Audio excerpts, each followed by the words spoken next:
What's up, y'all? We are back. This is episode 30 of the Colorado Rockies Out of the Park Baseball 24 series. We're here. Playoffs are just about to start here in 2033. Colorado Rockies finished 114 and 48. And if we want to go to our second best record was 2031 with 107 wins. We had 106 the year before that. But this is the best team ERA in team history, 3.6, which it's not even really close. 3.89 back in 2030 was the next closest. Um, so the pitching killed it. The offense did as well. We overperformed by 6 wins according to the Pythagorean expected win loss. And the biggest thing was the 25 game improvement from last year, where we won the World Series, but we only won 89 games, underperforming by 7 wins. So, yeah, I guess we can go over how we got here really quick. So, make sure we're only looking at major leagues. I think we are. No, we weren't. Okay. So, Devon Jeanette actually was our most valuable player. 5.4 WAR on the year. Awesome year offensively, 125 WRC plus, but with the glove, Gold Glove caliber second base work over there. So, he started out the year only playing against righties for the most part. Split in time against lefties. But yeah, he's turned into my everyday second baseman. He still doesn't hit lefties quite as well, but he's good enough to justify starting. So super pumped with what we got from him. Jackson Churio wound up putting up 5.1 WAR, just 115 games, 142 WRC plus. Awesome season from him. I don't know if he's on a Hall of Fame track. He very well may be. He's at 46 WAR in his age 29 season. He averages, let's see, per 162 is weird, but he averages 6 WAR per 162. So, yeah, you put that in a full season, it's a little over 5 WAR a year. Play for 15 seasons, you're going to hit 75 WAR, which is kind of the baseline. So, he's on track for the Hall of Fame at this point, which is crazy to think about. But, yeah, at age 29, his best year. Well, not his best year, but one of his best years in a slurry of great seasons that he's had. If you played more games, we're talking about an MVP candidate there. But Ki Huang Yu, who he brought in as a free agent this season. I wasn't sure what to expect of the bat.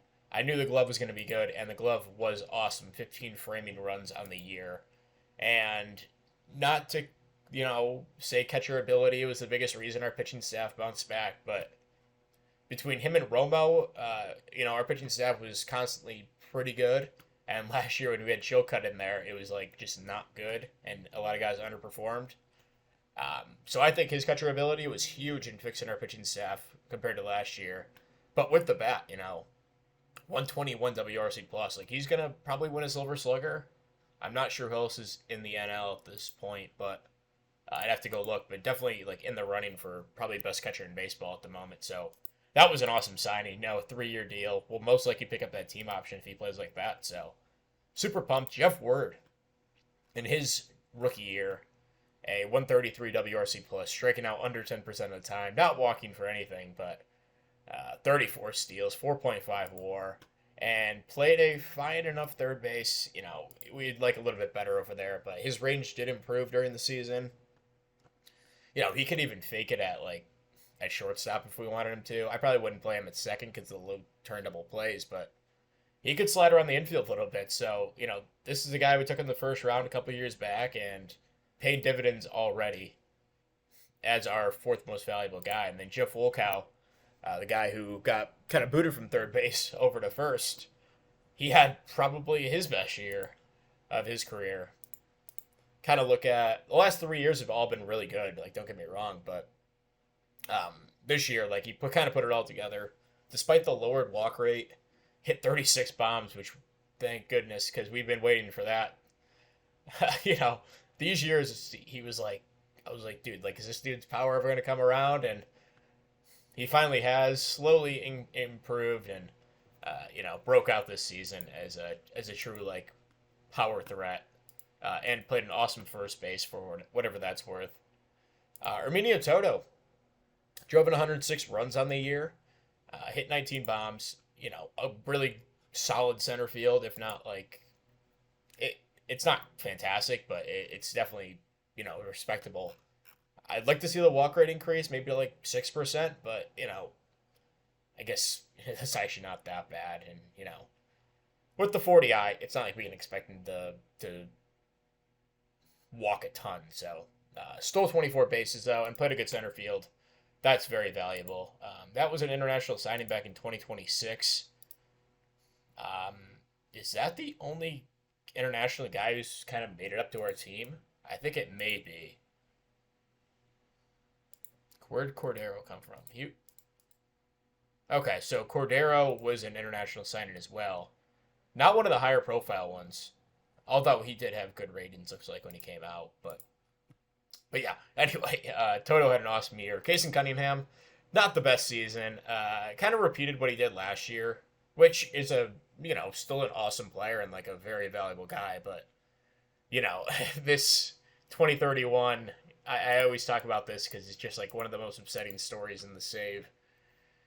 4.8 WAR in 88 games, then tears his ACL or whatever it was, and that was just really sad. And he really hasn't turned into that player ever. But still a really good year from him. Played a solid shortstop, so filling in quite well there. Connor Griffin wound up bouncing back much better in the second half. We went over this in the first episode, but his March and April were just abysmal, and then for the rest of the way out, like he was back to his normal self. And September he was not good, but I don't really care that much about that.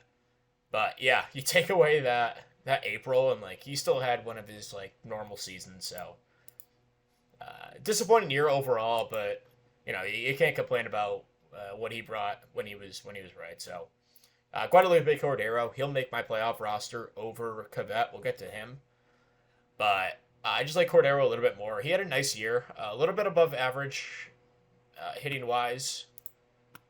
Played a bit of third base and some first base as well. Mostly DHing though for the majority of the season. Vesey was really good as our backup catcher. He might get supplanted next year by where the heck is he? Actually, he might be on our active roster. Yeah, Nate Harch, who I don't know if I went over this, but he got a huge boost to his catcher ability at the last scouting report. Let me check that out. It didn't even actually. Oh, here it is. Yeah, so he went up from 60 to 65, which, that's a big increase and definitely makes him a viable player. He came up for a little bit at the end of the year and got a couple of games, but not too much. But he could definitely be in the mix next year. But VC had a good year and has some staying power as well, I think. Not the defender that probably Harge could be, but just fine out there for sure. CJ Duncombe is going to make my playoff roster. Former second-round pick. Had a lot of hope for him. He's kind of turned into, this is a really nice utility guy. He can play all over the field. Really good infield defender as well as outfield defender. Can even, play some center field if we need him to, which I believe he did. He kind of played all over for me. Yeah, he played a little bit outfield. Mostly shortstop, but when we needed him in the outfield, he was there. And kind of hit a little bit. Didn't walk a ton, but this is an ideal utility guy moving forward. Despite his bad personality, but whatever. That's fine. Joe Chayka will make my playoff roster, although he didn't play too much in the second half of the year. Former third-round pick back in 2027. Still a nice player. Has a lot of speed, which is the reason he'll make the team over some other guys. But, yeah, we have hope for him coming forward. And then Greg Melvin, who I think he was up in the first half a little bit for me. That doesn't actually matter, checking splits, but he was up a little bit in the first half and didn't play too well. I think he got hurt or something. Wound up bringing him up at the end of the year, and I played him a ton, and he ended the year on a tear. So he's going to make my playoff roster. I have concerns about this profile moving forward. He doesn't have a ton of speed, and he's a ground ball hitter. Not a lot of power, so this could not wind up being the player that it might look like on the surface. But either way, still a nice player. And Dylan Carlson's going to make my playoff roster as well. He was really solid when he came over. Didn't play a ton, but walked, played some defense, can play all over the field, and a good leader. So definitely a valuable player for us. Let's go over some other hitters before we jump to the pitchers. So, who else played a little bit? Snyder was up. He's probably worked his way out of favor with me personally. We gave him plenty of opportunity. I wanted to make him like my lefty guy, my righty guy hitting against lefties. That didn't really work out. Didn't hit a ton in AAA either, so I think he's out of options. Yeah, so he's probably on his way out. Not going to make my playoff roster, obviously. Daniel Kibet didn't have a horrible year, but I don't know. I don't like his defense as much as Cordero, and he didn't have as good a year offensively, so I'm going to leave him off the playoff roster. One thing that was shocking to me, okay, this was higher before, but he had an arbitration estimate of like $5.5 million, and that was just crazy to me because he's never really played a ton. But even 2.4, like that's a lot for what was his most plate appearances in a year? 270. So like not even a half a season of plate appearances. So he's played well, but he might be a trade candidate in the offseason. So anyone else really to go over? I don't think so. Yeah, that's about it. So we'll go over the pitching. This will be my playoff roster. So we'll start at the top. Jaime Cooper just really broke out this season. By far his best year. I mean, he's only played 2 seasons, but, improved his strikeout rate, dropped his walk rate, dropped his home run rate, and gave us 190 innings in just 30 starts. 119 games, which led the league. Probably going to get some, he'll definitely get some Cy Young votes. I'm not sure if he'll win, but definitely like an awesome year from our young emerging ace. And a guy I would kind of look to extend because he's durable. And he's relatively young, so like I'm not gonna do this now, but that's not unreasonable. So we'll look at that in the offseason. Our number 2 starter in the playoffs is gonna be Taylor Dollard, who saw a little bit of stuff increase in their most recent scouting report. Looks like he also added a forkball. I didn't even see that. Yeah, that happened in September, which I didn't even see in like the scouting update. That's sweet. Yeah. So he's got 5 good pitches now. And we still got him for a couple more seasons after this. And he had a really good year. 115 ERA plus. Didn't walk anyone and struck out a fair amount. Really happy with that. Norge Vera bounced back in a huge way in the second half. This is a guy I was looking at demoting to the bullpen.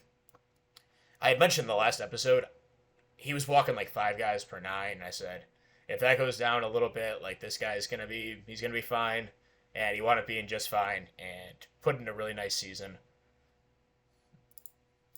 You take away, let's see, this April and May where he was walking 5 guys per 9. The rest of the way, he was like one of the best pitchers in baseball. So super pumped for him. He's going to get paid this offseason. I don't know if I can afford it. Probably not for a 33-year-old.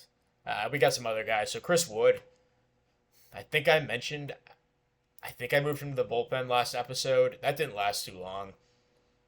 I just realized he's too good, and he's going to be a piece of this team moving forward. So at least for the next 2 years. So put him back in the rotation, and he was awesome the rest of the way. He'll be my Game 4 starter. We did this last year, and he didn't do so well. But I really that was 2 years ago. 2 years ago we did that, and he kind of blew a game. But whatever. Aaron Nola was fine as a starter, but I moved him to the bullpen, and man, he killed it.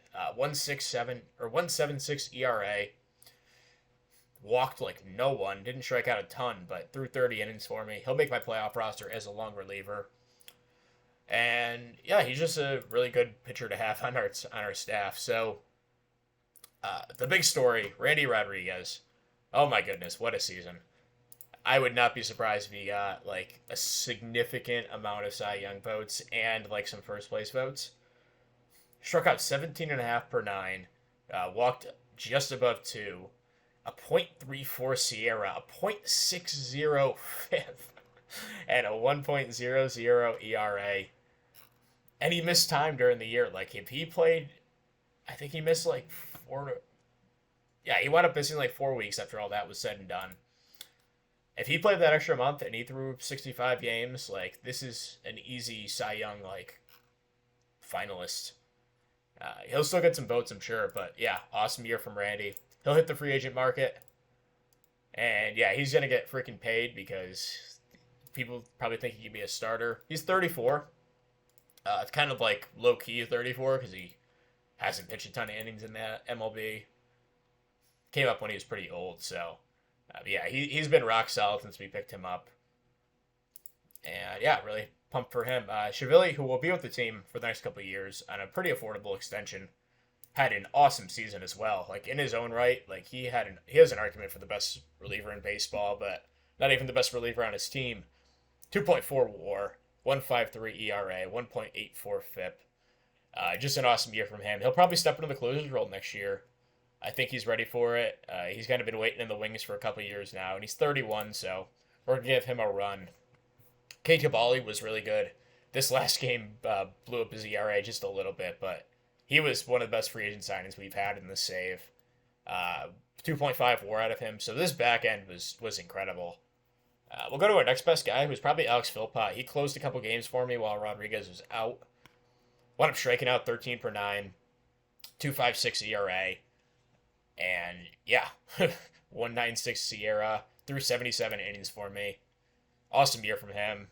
Christian Little, who was our other starter, and had an awesome year in his own right. Like there's no doubt he would be a playoff starter on any other team, and he probably could be over Wood, but I like how little stuff will play up in the bullpen, so going to utilize him in a middle relief role, maybe even a setup role, depending on how things go with everyone else. But he was really good.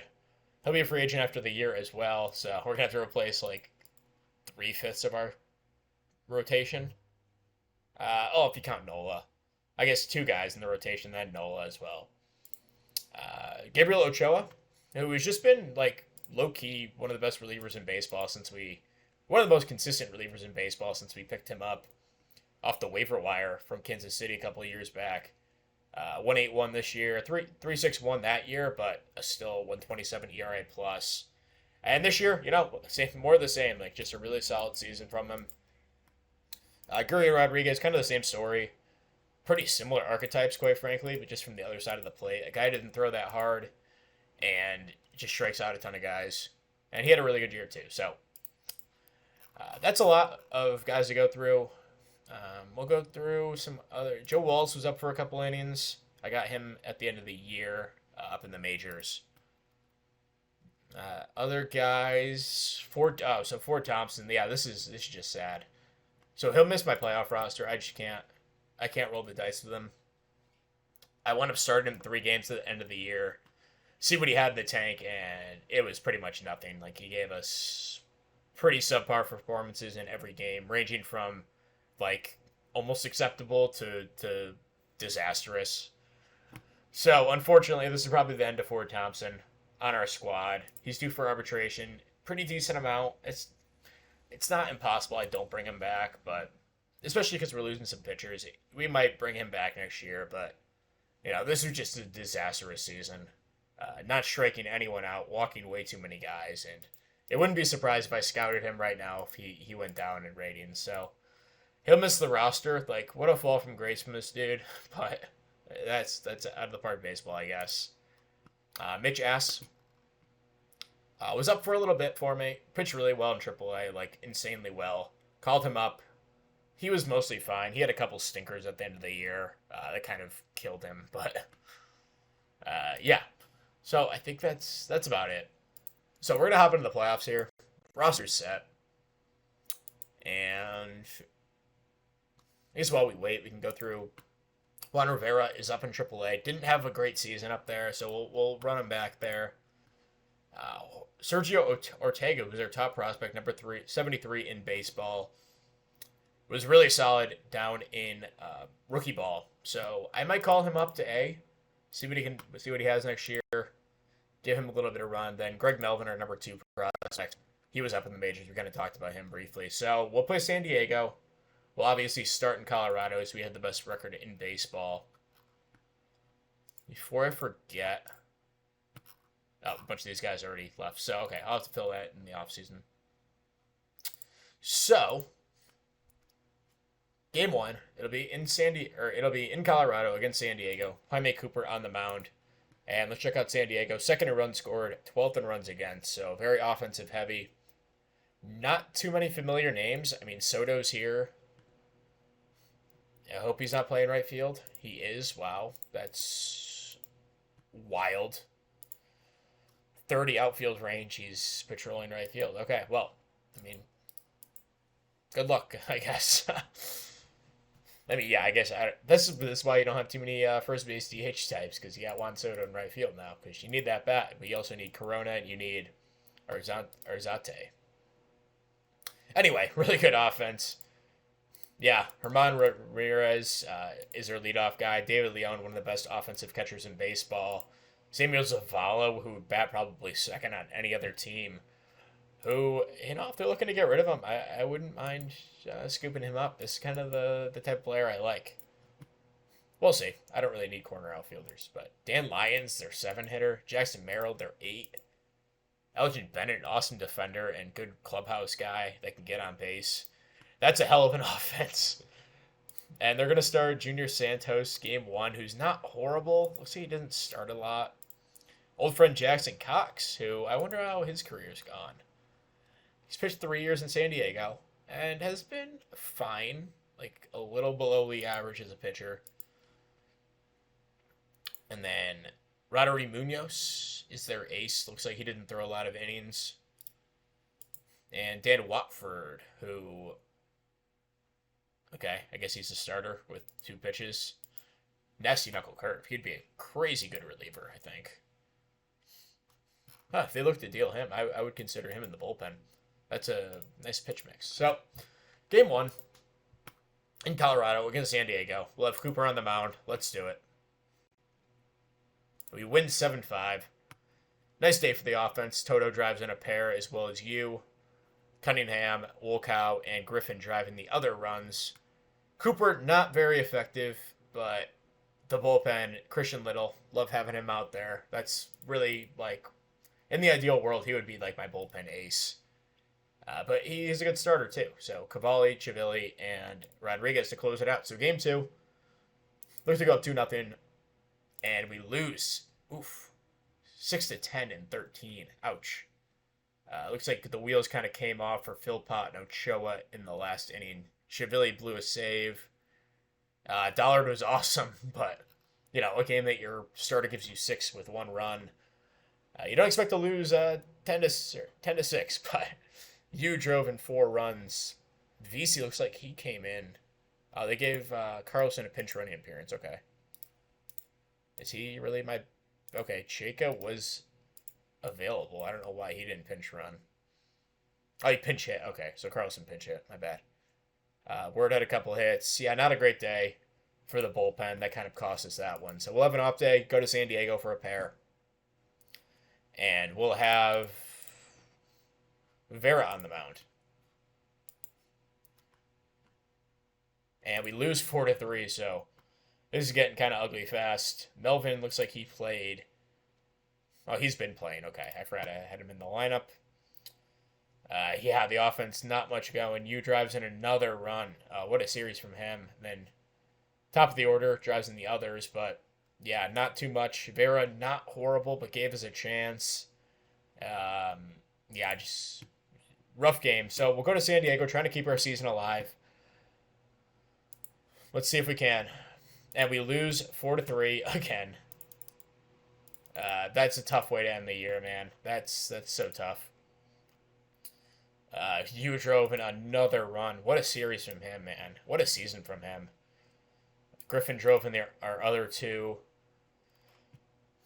Wood wasn't horrible. Like, this is a respectable enough start, and the bullpen was awesome. It's just not the worst pitching, but not the best offense kind of led to our demise in that series. So that sucks.